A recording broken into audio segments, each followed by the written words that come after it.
I'm losing right now, to be honest. I'm at a loss right now. This is something you cannot find in a textbook. This is real life. This is a real life situation about decisions having to be made, right? What's up, you guys? I want to talk to you all about something that's, that's kind of personal and kind of embarrassing, but I'm sharing this because I'm hoping that it will help somebody else. So we're going to go ahead and jump right into it. And the title is very interesting because it states that I'm being forced to resign. I can't quit my job. I think I put it like that. But I've made a video a while back on how my job moved 65 miles out from base, and they randomly did this. And now I drive 130 miles a day just to get to work. A lot of you all may have seen the video, and I told you all why I decided to keep my job, and I'm gonna go in detail more, and I'm gonna tell you all some of the things that I'm seeing right now with me keeping my job. And I'm really coming up, I'm losing right now, to be honest. I'm at a loss right now. I want to tell you all this story because this is something you cannot find in a textbook. This is real life. This is a real life situation about decisions having to be made, right? So right now in this video, I'm talking to all the working people, single women, men, women working with children, all of y'all, everybody. We have decisions to make. So imagine, you come into work and you get pulled aside and they tell you that, we're moving, and this is really to help y'all because we're making it so that we can save money on the building and, keep you all employed. So it's a win-win for y'all. So when they told me that, y'all, I ain't gonna lie, my spirit was crushed inside of me. I was like, here we go again, another disappointment. Do y'all feel like that sometimes? It's like you just take one blow after another. It's always something. I gotta keep this job because I have a family. I need the insurance. I have a child. I have a household. I do have a husband, but everybody in the house now have to work. Can't nobody to just sit at home. So we need our wages. So I decided, I'm gonna stick it out. But I did not realize this. Now I want y'all to listen to me real good right now. And if you agree with me and understand where I'm coming from, I want you to put facts in the comments. FACTS, facts. I just put 100. I did not realize how much it was going to cost me to keep my job. Now I'm gonna break it down to you all. I did not realize all the gas that I was going to utilize. I didn't realize all the car maintenance that came with that. I've always been big on taking care of my car. Since my job has decided to move, I am paying $400 a month in gas. So that's about $4,800 a year. Also, I have to get your fluid levels checked. I get all of those topped off, transmission, radiator, all the fluids, brake fluids. That costs me $2,300. Okay, then we have to look at the tires. I have to put new tires on my car. That's like $800 and some dollars. Now my car can go up to 5 to 6 months without me getting the oil change. But since I drive 130 miles a day, I have to get an oil change every 3 months. So I'm paying $100 and some dollars, when I get my oil change. So that's $400 a year for the oil change. Also, I didn't tell y'all on my birthday, my car decided to stop. And thank God it stopped while I was at home. I came downstairs and got in my car, got ready to go to work, and the car wouldn't start. It was the battery. Thank God it was something simple, but my battery costs like $350 because I have the gas saving car. It's a Toyota RAV4. It's the Eco, so it saves a lot of money. So I paid about $350 for my battery. So that happened. So y'all saw me smiling on my birthday for my community post, but I was like, dang, I gotta pay some more money. It's some more money I got to spend on my car. Also, I didn't tell y'all about this. I had a car accident. And I'm okay. Somebody hit me from behind and I was standing still. So when they hit me, it kind of jerked my neck a little bit. So I'm all dizzy and stuff, and I had to go to the emergency room, and y'all know how much them emergency room fees be, so had to pay that. And I'm still working on other person's insurance so they can reimburse me. So it just be a lot of things going on when you're driving. I'm telling y'all all of this because I'm hoping that it can help somebody, and for you all to see that everybody out here is struggling. I have car insurance that I have to pay. I have my tire rotations, that comes frequently now, that since I'm driving 130 miles a day. So roughly I'm paying about $10,000 a year or more. That's how much I'm paying to keep my job. So actually 10,000 or more is being deducted from my annual salary. So that's a loss for me right now, but I can't quit my job, y'all. I still can't quit it. Oh, my stomach just growled. I always been a committed worker, y'all. I'm always the first one there. I do my job with integrity, but how many know that it's just not enough? You still got to give more, and it's still more sacrifices, even when you work a job and you have integrity.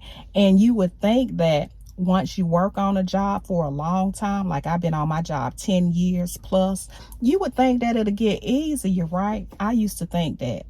For me, it hasn't gotten any easier because with this new move puts a lot of stress on my body. I have never been this physically tired, and I'm losing a lot of money, and so it's really hurting my soul right now. And I know y'all probably saying, well, find another job. It's not that easy. I've been on job interviews and they want you to do 10 times more work and get paid less. A job offered me $6,000 less and wanted me to do 15 job roles in one. And I just haven't found the right situation right now. And I know a lot of people are talking about the federal workers right now and how they're being forced out of their job. And I was thinking about it because somebody wrote in my comments that maybe my job is trying to force me out. And that could be true, because when jobs start putting more pressure on you, it could be an eye-opener that they are trying to force you out. Or maybe they just really trying to save money. What y'all think? But back to the federal workers, a lot of people have decided that they hate federal workers now. And I am a public servant worker. I don't work for the federal government, but I do work for the public, and the job that I work receive a lot of federal funding. So a lot of our programs have been cut when the administration made their plans. So I feel the effects. I'm a hard worker. There's a lot of people in the federal government. They're just hard working, average people, just like I am. And they need their job. They need their benefits. I'm just an average person working. I don't know people in high up positions that can say, hey, Regina, come over here and work for me. I got this job for you to do. It pays a whole lot. I don't know people like that can help me. I'm not in the friends and family plan at work.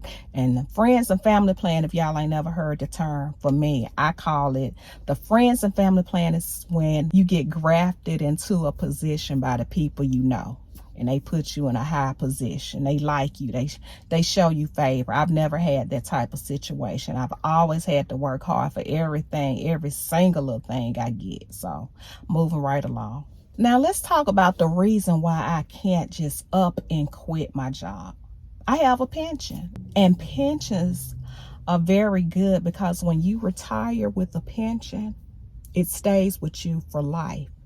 You get that money every month as long as you're alive. Now, jobs don't offer pensions anymore. Some jobs give you a 401k plan. A 401k plan it contributes to your retirement. It can help out, but it don't last with you for life.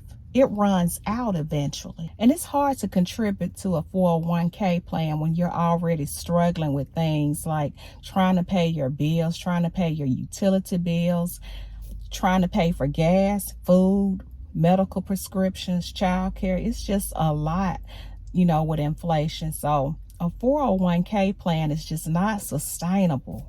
But it's still a good thing to have, but you have to make sure that you're putting a whole lot of money into that 401k plan. And right now, a lot of people are showing so much disdain and hate for federal workers. And personally, I did not know people hated federal workers so much until the new administration started showing so much dislike for them. And, everybody just jumped on the bandwagon of hating these people. But that's what people do, right? We jump on bandwagons, don't even know why we mad at people. But I'm going to move on. I just want to put this out here for people that's young and entering the workforce. Make sure you ask yourself some questions when you decide to dedicate so much time and commitment and sacrifice to a job. Make sure you ask yourself, does this job values me? Can I use my skills to move up? Ask yourself these questions. Will this job keep me growing? Will I get raises? Will they give me good retirement benefits and insurance benefits? Will they be flexible? Will I have a work-life balance? These are all the things that you need to ask yourself when you're entering the workforce. Before you spend so much time and commitment and say, hey, I'm going to commit so much and so much dedication to this job.